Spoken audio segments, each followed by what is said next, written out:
did it. Who's ready to play some soccer? I know I am.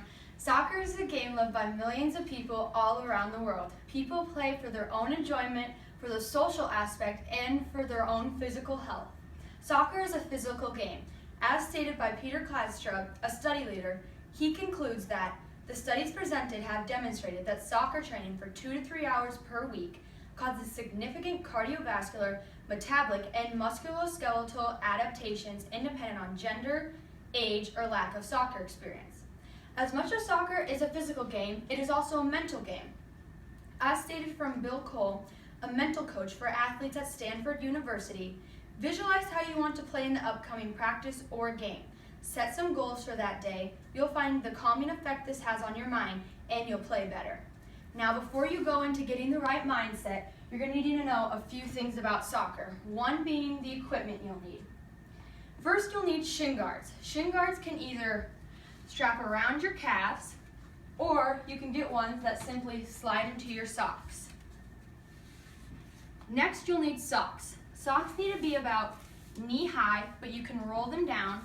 Just make sure your shin guards aren't showing because that's not allowed in games. Lastly, you'll need some cleats.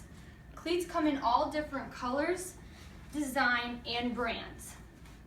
You need to make sure you have a plastic bottom cleat because metal is not allowed during games since that would not feel too good. Okay, now that you have the proper equipment, you'll need to know some of the positions on the field. Starting with the goalie.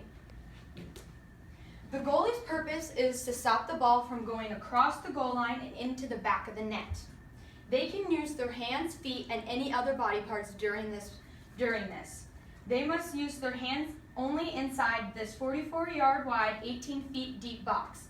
But once they get out of it, they can only use their feet like everyone else. Next, we have our defenders. Depending on how many your team plays with, there's normally 4 or 3 in the back. My team personally plays with 3. We have a right outside defender, a center defender, and a left outside defender. Their purpose is to help the goalie by not allowing the ball to get into the back of the net. They also help by getting the ball up to our midfield. Midfield, there's normally 3 to 5 people in the midfield. We personally play with 4.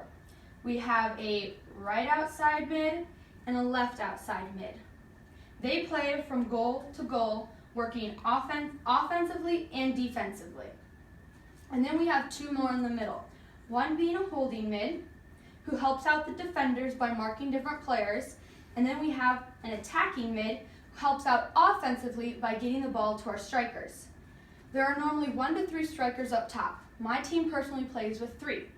We have a right outside striker, a center striker, and a left outside striker. Their sole purpose is to score goals, and they'll score the majority of the goals throughout the game.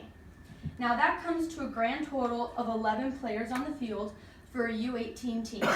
Now, when you're younger, you play with less people on the field because the field is smaller, and as you increase in age, the number of players increase as well as the size of the field. So now that you know a couple of the positions, you're going to need to know a couple moves because that is a key component to soccer. As stated from footyforkids.co, if you are confident that you can hold the ball, you are much less likely to blindly try to simply whack it away and let someone else worry about it.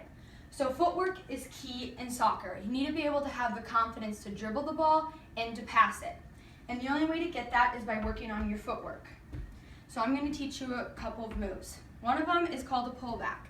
You simply place your foot on top of the ball and drag it back.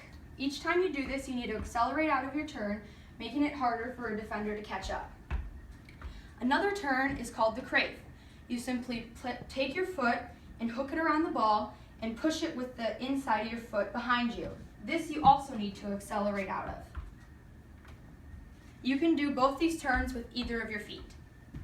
Another turn that you can do while you're going in forward progress of dribbling, you simply step over the ball and plant your foot, and then you push it with the outside of your foot the other way. You can do this with both of your feet. So now that you know a couple of the moves, have the proper equipment, and you know the positions, I think you're ready to go out and try the game for yourself.